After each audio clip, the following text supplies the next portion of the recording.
Welcome to West Virginia Beer Roads, a podcast all about beer from a West Virginia perspective. I'm Erin McCoy, here with my podcast partner, Charles Bockway. Welcome to our annual Oktoberfest show on West Virginia Beer Roads.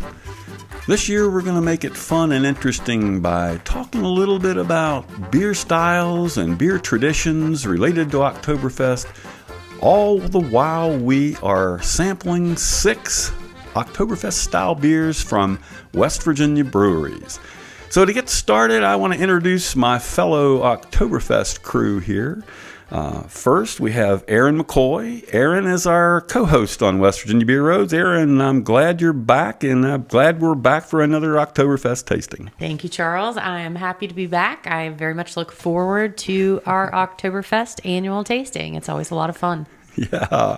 And next is home brewer from Charleston, West Virginia, which Chris Brown, you're here to talk to us a little bit about the technical things. Yes, welcome sir. back. Thanks for having me for the second year, I think. I think third time. Maybe It's the third time. I'm not sure they were in sequence, but that's fine. We're happy to have thanks you. for having me back. Yeah. I mean, you're here to you know these Oktoberfest beers, and we love having you and get a little more information from a guy who actually brews beer, because Erin and I aren't brewers. You know, we're drinkers. You know, Right. Well, I am too, to be fair. But We need the technical information from you, Chris.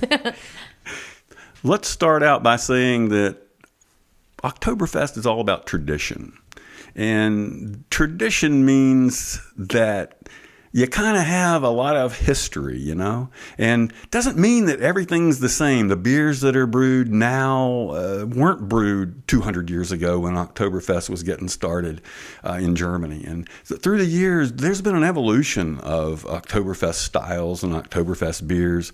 I mean, it's not something that is just static and that there's one kind of beer that's, you know, one style that has to taste like this. So they vary depending on, as you know, a brewer. You've brewed Oktoberfest-style beers, Chris. I mean, you've made your recipes. You don't necessarily follow just one recipe, do you? no, I mean, it depends on what you're shooting for, too, so it changes. Yeah, I mean, it does. And every brewer, you know, is going to make slight tweaks to what's their, you know, the malt mixtures that they use, the hops, I mean, the techniques they brew with, decoction mashing, I mean, all the different things that you can do, different lagering techniques. I mean, it's all going to be, every beer is going to come out unique. And so to start out with, I want to get us a beer that we can taste, and I'm going to have Erin introduce beer number 1 of our 6 beers from West Virginia. Yes, that's right. Beer number 1 is a FESTBIER, and this beer is coming to us from Big Timber, which is out of ELKINS, West Virginia. And we've got this one ready and waiting to be sampled and discussed. All right, let's all get a taste of it to start with. It's very clean. Well, this, I think, is a good example of a contemporary, what we call fest beer. I mean, aren't all of them fest beers? Well, there's Oktoberfest beers, but then there's fest beer style, the contemporary fest beer style. Maybe, Chris, you could explain a little bit about what this contemporary fest beer style is all about. Well, first of all, it's a simple German lager. It's a golden German lager that they're now serving at Munich's Oktoberfest every year. They're lighter than the typical Märzen are, and that's because people now like to drink way more, I believe. And it's evolved over time to the brewing process, just like you mentioned earlier, too. Yeah. So, yeah, I mean, it's really light for a lot of different reasons. So I don't know. Yeah, I don't know. You know, I hear that these beers are maybe a little higher ABV on average than just a straight, like a Helles beer from Germany or a lighter lager beer. Yeah, way more than a Helles, but less than a Märzen, though. You think that the ABV might be even lower than a Märzen style? Yes. Or in that, but it's still probably a very similar range, would be my thought. Right. And it doesn't mean that what you find in Germany is going to be what we find in America and what our brewers takes on those German styles, I would think, you know. Well, anyway, this one, I mean, low bitterness, mostly dry. I mean, that's the direction Yeah. that I understand these beers have taken. This is a beer style that's taken over Munich since, I guess, the 80s, 90s, 70s. I guess it came out, and nowadays you really don't find. You have to ask for the darker beer. If you just ask for a liter of a beer, you're going to get this that. type of beer. Yeah. Yeah, FESTBIER. Yeah. So what do we think about this beer, guys? I mean, how's it fit that golden, slightly malty, just low bitterness beer? I think it's right in on that I think description. so too. Yeah. And it's not like overly sweet, which these beers shouldn't be anyways. It's maybe slightly, but it's mostly dry, I would say, which is Yeah, this is very much on the dry side. Yeah. And I love it. And that's what you see when we get occasionally. You can find a few of the bottled beers from German breweries that are in that FESTBIER style here, and I've already had one or two this year, and they're much like this. I mean, I think Big Timber nailed it. Yeah, they nailed it. I think so too. I mean, all around, this is great beer. It's very crisp and dry for sure, and easy to drink. Yeah. Right. Definitely low bitterness. Well, an American style Oktoberfest beers are more like fall celebrations. I mean, It's true. They may have any kind of beer. You go to a Oktoberfest down the road here in a small city or something, you might find any kind of beer. I mean, Aaron, anything you think about? I think we were at one the other day, an Oktoberfest-style We party. were, yes. But you didn't see just Oktoberfest-style beers, did No, you? there were a lot of varieties. It was interesting. I definitely saw some that were very high ABV. A few of them had some interesting names, but I won't get into that. Instead, I saw some ABVs at 10%, some were even more so. And it was a lot. Yeah. You probably saw some pumpkin beers too, right? 'Tis the season for those. Actually, I didn't see many pumpkin There beers. weren't a whole lot down there. Were there but not? Yeah, No. and we're talking about Oktoberfest, which is a Yeah. big Charleston beer festival on the west side of Charleston. It's kind of become like the largest beer festival in the area. But there was a bigger variety than I anticipated. And in my opinion, at that particular Oktoberfest, I think it was more of a Märzen style than a Fest style. Yeah. Well, anyway, American brewers are notorious for just adulterating, doctoring up a beer style. They don't think any beer style is good enough that they can't change it, Right. And so they'll add something to it or take something away or change a technique. I mean, and they'll do this with Oktoberfest beers too. What we tried to do today, though, to pick the beers that we're going to be tasting, including this first one and then the next 5, I'm looking more for beers that are in a more traditional German Right. style and not ventured way out, just doing something crazy and different just because they can. So let's wrap up the talk on this first beer, and then we'll move on to beer number 2. Well, did you both? Okay, we're back with beer number 2. Aaron, take it away. For beer number 2, we have Prost Alle, which is a Märzen beer from Bad Shepherd Beer Company out of Charleston, West Virginia. All right, guys. So let's give this one a taste. Yeah, I mean, It's a little different style than we originally had. yeah. The color is Definitely darker. more of an amber, pure amber, I say. Yeah. I think it's a bit of more golden amber. There's And definitely Well- the clarity's great on it too. Yeah. Well, as Aaron mentioned in the introduction, this one is a Märzen style beer, and that's spelled Marzen. We call a lot of times in America a Marzen, Marzen. Chris, maybe you could just give us a quick summary of what is that Märzen style? I mean, what distinguishes it?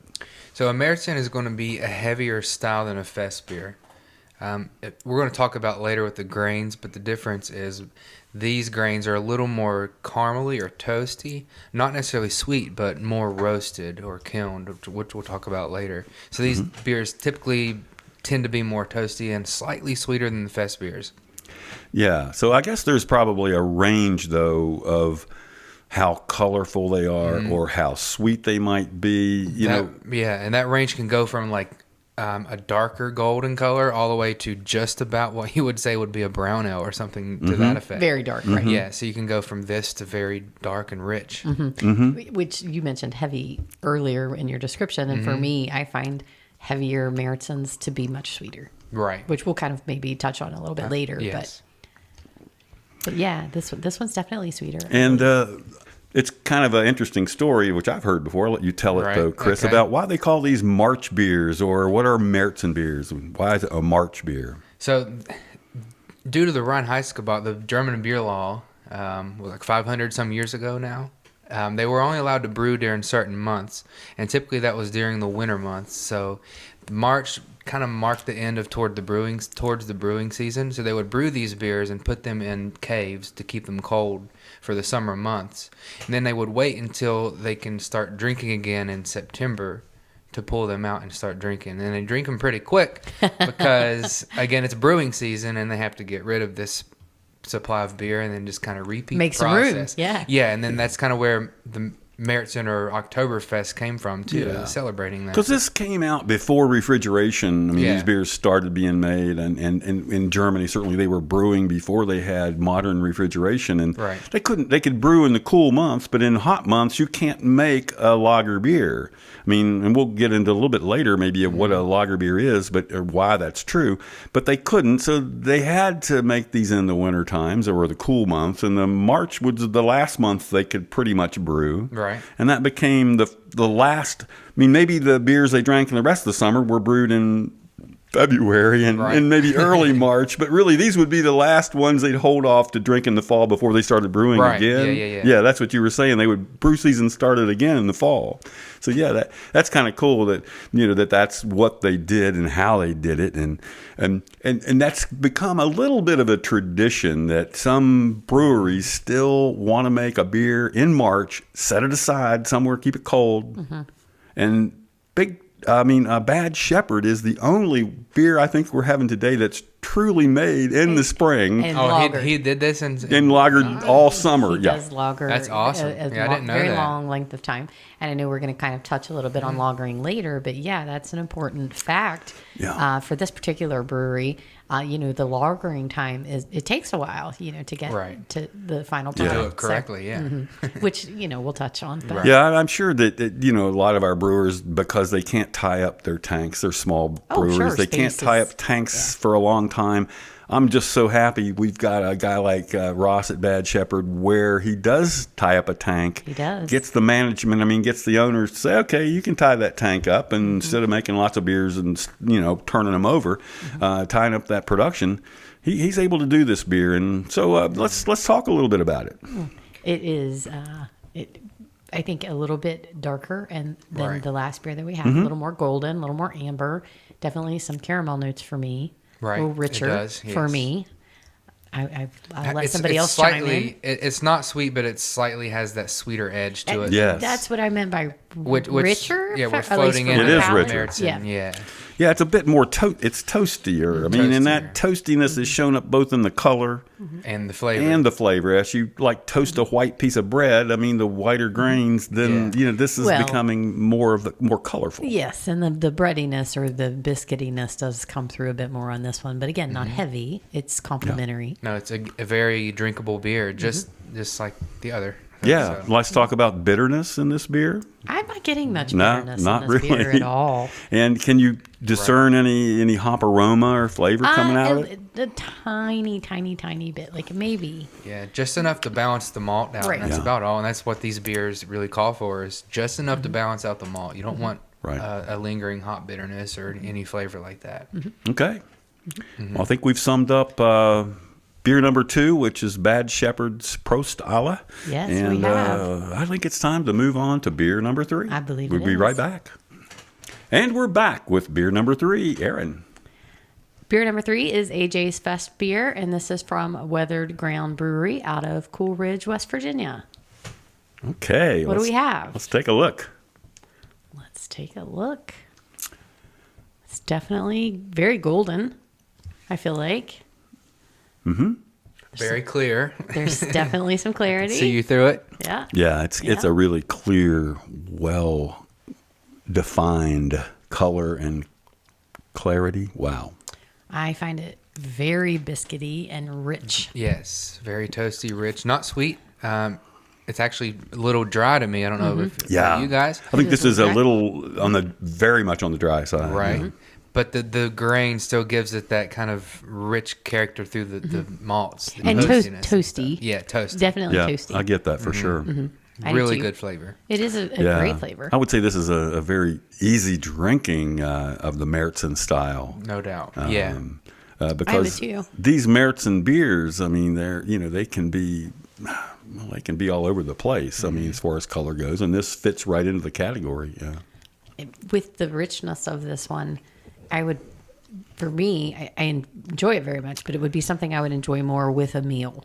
I think, as I'm eating, maybe a dessert. Yeah. Not that it's sweet Yeah. or anything like that, but No, but I also get just a tiny bit of hopping on this one more. It definitely comes through a little bit, but it's not out of balance at all. But No, there's it's not. definitely some characteristics from the hops. there is. It's balanced very well, though, I feel like. Yeah, because regardless, you're still getting the richness and toastiness off the malt, even if there's a little bit of hop like flavor in your palate or your tongue. Yeah, very dry. Dry, but again, still rich for me. Rich and dry is if I had to pick two words, those would be the two words. Yeah, plenty of flavor here. I mean, even though it's an easy drinking beer to me, there's plenty of flavor in it. It's just great. It's For I would sure. say good balance. Yeah. Yeah. Excellent Märzen. Yep, I agree. Well, I mean, we talk about beers that use pale malts and they're pale lagers, but even pale malts kind of give you a color. There's not even when they talk about a pale beer, pale lager, or a pale malt. I mean, there's color in them, and this beer, I mean, comes out with a little bit of color. It's still a bit pale, but it's not really what I call dark for sure. No, But, definitely not dark. Yeah, but certainly the styles that came out of probably the mid 1800s, Chris, when they developed things like Pilsner malts and all, I mean, beers. More golden. Yep. Yeah. Something like that. But the Yeah, thing they're not. Those beers weren't dark. They were more golden and copper Yeah. colored at the time. Yeah, and I think one thing, since this beer is so clear, it's good to talk about the effects of lagering and how lagers, as a beer category, how they get cleared up. I mean, how does that happen when you're making them? Lagering is really just holding a beer at very cold, like close to freezing temperatures for weeks or months on end. What that does is it drops particulates out of the beer. Usually those particulates are yeast or proteins that are just kind of mudding up the beer where it's not clear. So when you lager that, the yeast goes to sleep, it falls down, all the proteins tend to fall down too, and you end up getting a clear beer that has brilliant clarity. As compared to an ale, which isn't usually lagered, and so without lagering those, a lot of the times they can be a little more hazy or muddy and not as clear or clean as a lager, because you're also getting the cleanliness from a lager too, from dropping everything out of it. So they taste very clean. They should, at least. Yeah. So it's that temperature drop for It's the the temperature length of drop. time that Yes. makes that Everything just drops out. clarity come up. Yes. Flavor, clarity, everything. And I think that the perfection of these clear beers, because beers that were darker in color where you couldn't see how clear they were, or beers that were just cloudy because Right. they weren't a lager style and hadn't been lagered, they hadn't perfected that style. But I'm thinking back in the 1800s, I've heard that this is where the change from beers served in mugs like this, which are, pottery type mugs, stoneware mugs and things, where you couldn't see the beer and the Right. clarity. You just taste it. Yeah, that what happened was all of a sudden these beers became really clear and bright, I guess, and that when you put it in a clear glass, you like a bright beer, it looks so good in a clear glass because that light goes right through it. So that's when these big glass mugs started coming out in Germany in the late 1800s, and how they're still used today. This is the kind of mug you will get called a Mass, M-A-S-S. Mass, when you order a beer at Oktoberfest or at any other fall festival in Germany today, you'll get a big old mug of, glass mug full of beer, which, will be clear. So let's sum up this beer number 3, which is the weathered ground I already drank AJ's mine. If that's FESTBIER. anything. No. No, it's. So Chris says it's delicious. I look forward to Weather Ground's FESTBIER every year, or their Märzen. They call it AJ's FESTBIER, but it's always well done. Classic example of an American Märzen. It is always a good Märzen. Yeah. And it's got a great flavor. As I said earlier, I find it rich in a great way, but not too biscuity. Like sometimes when I taste a Märzen and/or FESTBIER Oktoberfest-style, they can be overly rich or too biscuity, like altogether. That to me is just too. It's a lot for my palate. But this one, it's really balanced well. So I think it's very good. I agree. Yeah, well done. Yeah, I love the balance in this beer overall, and the drinkability. To me, it's so clean and well made. Yeah. All right, we'll be right back with beer number 4. All right, we're back now with beer number 4. Beer number 4 is an Oktoberfest that we have from Bridge Brew Works, which is out of Fayetteville, West Virginia. Okay. Let's check it out. Brilliant clarity should be It's got some good color. good and toasty.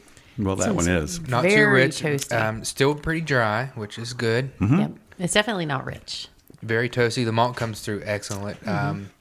To me, the hops aren't too strong. They're right there just to balance only. They don't really stick with my palate or tongue. I feel like there's definitely a little bit more hop. You think? It's a little more bitterness, maybe, to me. Almost not too much again, but compared to the last one or two, which, it's a little more bitter. Yeah, a little bit. Yeah. And I don't find it as dry as some of the others that we've tasted. The toastiness is sticking with me. Yeah. On It this is. one. That's probably why I Yeah. can't get the bitterness. I'll out. agree with you, Aaron, that the dryness of this one is just a slightly less dry. Still pretty dry, but less dry than some of the others. Yeah, it's Well, Tasty, right? it is tasty. Yeah. it is tasty. All right, Bridge Brew Works. Here we're going. What this brings me to think about, Chris, is the malting process. I mean, we've talked about how the malts give it the breadiness, they give it the color, they give it whether it's the sweetness or whatever. That malting is a process. I mean, we talk about beers. They're barley based. I mean, malt comes from barley. And I mean, traditionally that's what it is. And, barley is a grain. It's kind of like grown like wheat in a big field. And, it's grassy and those heads come up and there's a big head of seeds and they harvest those seeds. They cut them off and they, then they just they take those seeds and turn them into malt. And so, Chris, tell us a little more about what turns barley into malt. So after they cut or harvest the seed from the barley, they put it on a clean floor in a warm environment and they wet it a little bit, and that lets it sprout a little bit more. Then they have to dry that, which is called kilning. Once they kiln it, it does give it a little bit of color, but if they're looking to make darker grains, they have to put it into a roasting. I'm not like a roaster, but they put it in kind of like you put coffee beans in, and they roast that grain, and that's what creates like the darker grains that you would put in a stout. Yeah. And these grains that we're having today are more kilned than they are roasted. Yeah. So is this where the color comes from? A lot. Yeah, actually, 100%. It's where it comes from. Yeah. And based on the color of the grain that you put into your wort is what comes out whenever it's done and ready to drink. And what exactly changes the color of that grain? So we can I don't want to get into specifics, but you have your base grains that are usually lighter color. But if you want to add character and color to your beer, you have to add more kilned grains or more roasted grains. So the roasted grains are going to be stouts, more kilned is going to be ambers, and then your light beers are going to be just like the basic like Pilsner malts, which I think we're going to talk about here pretty soon. But really the whole color from your beer comes from how the malt is treated and the barley is Yeah, fixed. so when they kiln malt, I mean, kiln is just they heat it with hot air or something. It's just drying this malt. And the longer that malt stays in a kiln, or the higher the temperature of that kiln, I mean, it can affect how dark the grains get again. So we're going to talk about some different kilned malts and other malts, here in a minute. But let's wrap up the discussion of this beer. In beer number 4, this was the Bridge Brew Works Oktoberfest. Oktoberfest, yes, out of Fayetteville, West Virginia. And it is an easy drinker, that is for sure. Yeah. I tell you, these brewers are really killing it. Yeah. Okay. Yes, their Oktoberfest Everyone's have been really excellent. come through well, and the variety of styles are really cool to talk about and taste and see the differences. Yeah. And I think that and learn about. Yeah, for beer drinkers who haven't experienced a lot of these beers. I mean, I want you to get out and try these Oktoberfest beers, because what they're giving you is not only the lager style, but they're not giving you Michelob Ultra lager. No. I mean, these are giving you flavor in a lager. Well, and there's a lot in the process, and as Chris mentioned, a whole lot goes into the decision of what color, what style that they want it to come out, and that affects how they brew it and changes the flavor tremendously. So that's interesting how just a little bit of change, Just a little tweak can change it, make a big change. a big change in the flavor or the finished product. Yeah. All right. Well, we're going to come back with beer number 5. Beer number 5. Okay, beer number 5. Beer number 5 is Oktoberfest by the Peddler out of Huntington, West Virginia. So what do we think, guys? Wow. This one's is on the darker end of much darker. the Märzen style. Okay. Yeah. Yep. Yeah, so it's a more full, little darker, almost copper tinted amber. Not as clear, It is definitely not. but as it clear. still has pretty good clarity, though. It's just the darkness, I think, throwing us off on it. I think so too. Right. To me, this beer, it's not as bright in the sense of the brightness of the light coming through it, maybe because it is a little darker in color. Yeah. I find this very toasty. Very much more rich and toasty, and a little more sweet, less dry. Yes. But not super sweet for me. Yeah, nothing I would call like sweet. You wouldn't call it sweet like any candy kind of thing, or A wouldn't be toasty is just prominent for me for sure. I'm not getting a lot of breadiness. I also get some other, and it might be from the hopping. I mean, a little different It's different twist on. Yeah, I on get that too. Yeah. It's not really floral. I'm No, not it's sure. definitely not floral. I feel like the finish is definitely drier. Rich and dry. It's just kind of like the grain or the malt is kind of like taking that and making it feel like it's not as dry as it is, I think. Yeah. Now we talked about what malt was. I mean, how it comes from barley grain, and these malts that we're tasting today. I mean, sometimes there's such a range of different malts, and they've traditionally been kind of categorized by how they're toasted and how they're kilned and how they're done and how they're handled and processed, so that they've given names to these styles. Sometimes, Chris, isn't it true that like a specific featured malt in a beer actually is the style of that beer? It becomes the name of the style. So, when you go to a lot of craft breweries now, the lightest thing on the menu is going to be a Pilsner beer. And then even some other beers like Vienna Lager, I think Devil's Backbone has like a prime example of that, which is a darker Vienna malt beer. So, a lot of beers now are named after the malts that are in them, which showcase the malt. So there are a couple of beers like the Pilsners and the Vienna Lagers that are named after the kinds of malts. But then again, I'm hearing there are a lot of other malts. And even those beers, they're not just straight one malt, are they often? Right, Talk about a little bit about the different malts and how they might be blended. Okay, so most of these beers actually have the German Pilsner, the Vienna Lager, and the Vienna malt, and then the Munich malts. Okay. The lighter end of that spectrum is going to be the FESTBIERs.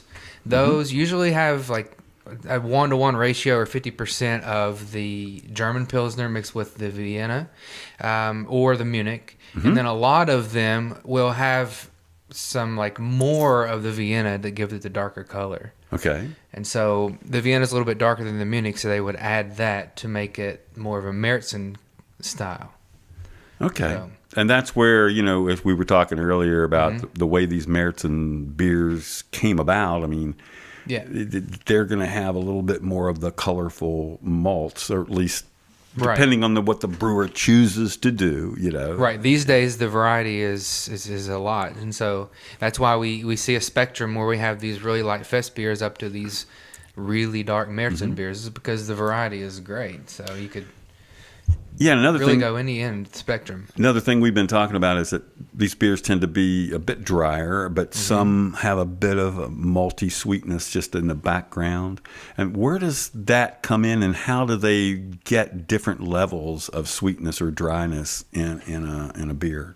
So that can be affected by a couple different ways. Number one is going to be by the kilning of the malts. The higher kiln malts will have a little more of the richness to it. Some of the lesser kiln will have more of the less rich flavors. But then a lot of it comes into the way they mash these malts. So other than the way these malts are kilned, it's how they steep these grains too, whether it's at a lower temperature or a higher temperature. The higher the temperature, the more sweet or less fermentable that these sugars that come out of these grains are. And so they tend to be a little more sweet. Yeah, so a brewer has a choice when Correct, they're yes. the different steps of making the beer that affects how the beer might be less sweet or more sweet. Correct. Yeah, whether it's selecting the grain or what temperature they choose to steep the grain at. Okay. Very good. Yeah, that is very good. Yeah. And the color is affected based on The selection of your grains. right and how toasted they are, or no. Well, yeah, that would be part I mean, of it. that definitely affects it. Yeah, for sure. Cool to know. All right, so what do we think about this Peddler Oktoberfest, guys? It's All right. more on the rich side of the spectrum and darker side of the spectrum. Agreed. I do agree with you now looking back at it. It's a little more dry, but the It is- toastiness just really comes through that throws me off. It's very very dry and toasty for Yeah, me. Yeah. the toastiness just gets me. Yeah. So it's kind of well balanced, in other Yeah. words. I would Yeah. say. Yeah. Uh-huh. Yeah, I almost Yeah. get a background of kind of dried fruit or something like what I call like dark fruit, dried fruit. I'm not sure if that's coming probably from the malt somehow and from the Could be, process the of way it making was the beer. kilned, or even a hop could throw in that. Yep. True. All right. Even though it's not overly malty. Right. Okay, I think we're ready to move on to beer number 6. Aaron, take it away. Hey, beer number 6 is a Forest Fest. That's what the name of it is, from Big Timber, which is out of Elkins, West Virginia. So let's check this out. This is definitely a very dark Yeah, it's on the dark side. side. Yes, It is very clear, regardless of the color. it is. It is. It is. But it's got a great color. It's definitely darker than copper. I'm not sure what I would term that as far as color goes. But I even get aroma off this one. I can already smell Yeah. the toastiness. oh, you do Yeah, get a I little do. bit of that one. Yeah, I think so. I think so. Oh, this one is Toasty. toasty, but for me, very rich, rich and toasty. Yeah, more of the caramel type flavors, It's very much caramelly. but not the sweetness of like a it's candy not. caramel. Yeah. These beers shouldn't have like a caramel candy flavor, but the caramel note, like the Yeah. toastiness, the The roastiness. toastiness. No, but it is sweeter, and I don't find it dry as we've described in other beers that we've tasted this evening. I don't find it overly dry. I think you're having what I had last time. The toastiness I think it's a little dry too now. Yeah. It's dry but toasty, and it's well balanced because of that. Yeah. Again, I don't want anybody to get the wrong impression. We say it's not quite as dry, but whatever. It's not sweet at all. No. I mean, it's not like what you call no. sweet. And so, want folks to No. understand these are all dry beers that we've Yes. had. Yes. No, that was not intended as a negative comment. It's just I get so much flavor out of it. It makes it, for my palate, not seem as dry. Right.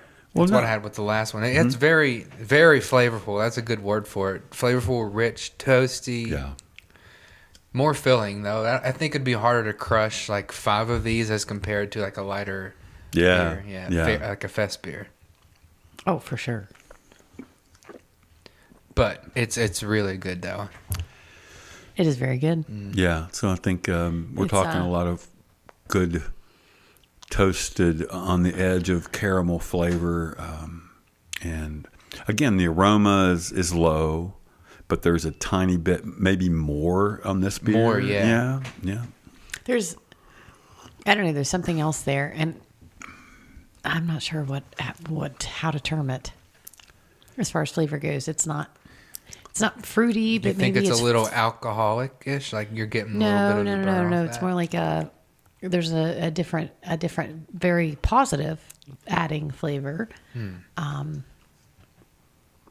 as I said, it's not fruit. Maybe it's floral. Yeah. and that's a lot. Yeah, okay. I mean, a little kind of like the last beer we had. This one also has to me, maybe that background of dark fruit somehow in there, almost like Yeah, a dried fruit, Which but it's not strong at all. Yeah, it could be hops, which these beers have hops at just the balance. But that doesn't mean that you don't get a little bit of the characteristics out of what that is. So Yeah, no, and as I said, it's a great thing. It's not a bad thing. I don't mean that to be a negative comment. I got a feeling it's from the kilned malts. I mean, and whatever choice of malts they've put in here and the levels. Because again, these are blends of malts. They probably all have some Pilsner malt, probably definitely some Munich and Vienna. And Vienna, yeah, different ones, depending on what that brewer chose. And we don't know because we don't have the details. You know, and it's but definitely just for anybody listening, it's just the idea that these subtle differences, you're going Makes to a big difference. find something you like better or less better, in these different beers. Or just the variety is what I enjoy about doing this. You know, this is our fourth annual Oktoberfest tasting, but I enjoy what our brewers are doing with their different styles of Oktoberfest and how they're staying traditional. Yet they're doing their own little. Yeah, for this one, preference. I wouldn't be surprised if there was like a malt that we haven't really talked about in it, even though it's something different. Right? Yeah. But in a good way. It's good. I enjoy it. Well, and while this beer really isn't one that I would call at all hoppy, I mean there are hops in here, and we want to talk a little bit, Chris. You know, you're the brewer. What the hops add to the beer? Why do they put hops in a malty beer? Even it's not going to feature hops like an IPA would. Right. So hops, number one, their biggest purpose is to add in balance to beers, especially these kind of malty beers. If you didn't add these hops in, they're kind of going to be like in your face, just malt flavor and a little bit probably too sweet. So what the hops do is balance that back out and add a little bit of bitterness, but also they add a little bit of flavor too. These FESTBIERs and Märzen beers, they traditionally use German hops. For example, be Hallertau Mittelfrüh, Tettenanger. Those aren't hops that are fruity like you would have in IPAs or pale ales or anything like that. They'd be more herbal, earthy, or definitely even earthy, slightly floral, like Aaron mentioned earlier. And I mean, these beers, they do showcase a little bit of the hop, but it's all about the malt. So so it it's really for balance in these kind of beers. Outshine it. Yeah. All right. Yeah, that's a great explanation. Yeah, some of the beers we've had, you could taste a little bit more of the hop and then less in some other ones. And so, what we mentioned, the variety for these kind of beers is just crazy for brewers these days, whether it's the malt, the hops, the process, and everything. so many varieties, in today's world. A craft beer consumer that wants Fest or Märzen style beer is gonna go for that classic style that we've been talking about all evening tonight. Yeah. By the way, if you're wanting the classic style, a lot of these beers we've had tonight are spot on. Oh, they have been. Yes. I mean, as American versions, they're excellent. So, all right. So to sum up this beer, this Forest Fest from Big Timber, what do we think? I feel like it's balanced for very well. To me, this is what I would think a Märzen is. When I think Märzen, I always think rich for some reason. This is a very rich Märzen. And it's excellent. Not crushable because it feels heavy, but it's not. So, I don't know. But I think the heavy the heavy part, for me, is the flavor, not the mouthfeel. Right. Like, there's definitely not a heavy mouthfeel. Yeah, but I give this beer definitely has a medium body. It's not a light beer at all. Right. Yeah, I mean, Right. for mouthfeel and all. But overall, it's not heavy for me. Right. And balanced well. And again, there's definitely some sweetness, some richness there. Yeah. But light and finishes for me a little bit, like I said, maybe florally, but not in a bad way. Balanced well. Yeah. Okay, so we've now finished tasting all 6 West Virginia-made Oktoberfest beers. How do we kind of compare these beers? Is there anything that you want to, like, Aaron, you start out like taking us through what you think of how they've stacked up? Wow. It's difficult to compare similar yet different beers, with a FESTBIER style versus a Märzen style. And so for our lineup tonight, I think all of the beers that we had were a very excellent variety, and they very much spread out on the spectrum. We had light and clear and crisp and dry, and we had some sweet and also a little bit rich, but not heavy, and even more sweet and more caramel, and a little heavier for me. But all of them were traditional Oktoberfest, but also that encompasses, FESTBIER and Right. the Märzen Yeah. styles. Yeah, I would say none of these beers were brewed out of the style. They all stuck in the FESTBIER or the Traditional Märzen style. Yeah. I lean more towards the FESTBIERs because I like the crushable beers. But on a cold day, when it's rainy or it's not snowy yet, but I would definitely go towards like the heavier, the Märzen beers. But they're all incredible. I wasn't displeased with anything. No. I'm impressed with West Virginia breweries. Like you mentioned earlier. Yeah, I couldn't say I could pick a favorite. Yeah, I can't pick a here. favorite. They're all, every beer, we had all 6 tonight. They were wonderful. I feel like we had, for West Virginia breweries, we had quite the rainbow. And I think that's impressive. And I think our breweries are doing really well. Yeah, I love it that Big Timber made the FESTBIER style, the Yeah. lighter one that It's the first time I've ever had that. was beautiful this year. And I understand it's out in I think in the market, it's in distribution. So look for that beer. These other ones are many of them. I know AJ's FESTBIER from Weatherground, that's out in cans right now. Forest Fest as yeah, well. Forest Fest from Big Timber, the darkest of the. It's funny that they made the darkest and the lightest Available. Right. of what the Both ends of the rainbow. The fall style beers. So yeah, both of those beers are going to be out in cans in the market, probably also in draft at many good accounts. And I know some of the Bridge Brew Works is more available at the brewery in Fayetteville. As is the Bad Shepherd Prost Ale.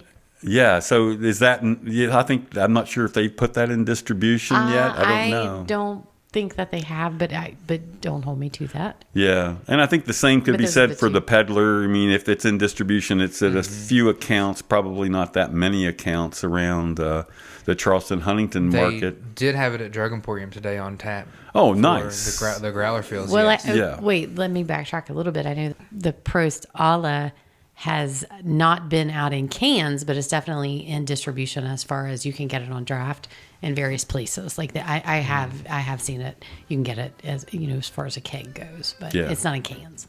That's good. Yeah, that we see most of these beers, and it's possible too that the Bridge Brew Works Oktoberfest, it's available for distribution from the distributors. I just couldn't tell you how many of them have picked it up and where it is. So, and it's possible that it is also out, like the Bad Shepherd and the Peddler beers in a few accounts. I'm sure. Yeah. Yeah, I think if you find any of these beers out in the wild, you won't be disappointed. Yeah, You pick no, one check up. them out for Yeah. sure. You would definitely won't be disappointed. All right, so we have done Oktoberfest 2022. 2022. I want to thank Aaron McCoy, our co-host on West Virginia Beer Roads, for doing another credible job helping us pouring the beers and introducing all those wonderful Oktoberfest beers. And for Chris Brown, home brewer extraordinaire here in Charleston, West Virginia, for helping us with some of the technical things that talk about a little bit about the malts and the traditions of all these beer styles. Thank you, Sarah. Thanks for having me. I hope I can do it for a fourth year. Thanks for being here. Yeah. Thanks. Okay. Cheers. Prost. This brings us to the close of another podcast. Remember, you can subscribe on Apple, Spotify, or your favorite podcast host. Thank you for listening to West Virginia Beer Roads. West Virginia Beer Roads is a production of BrilliantStream.com.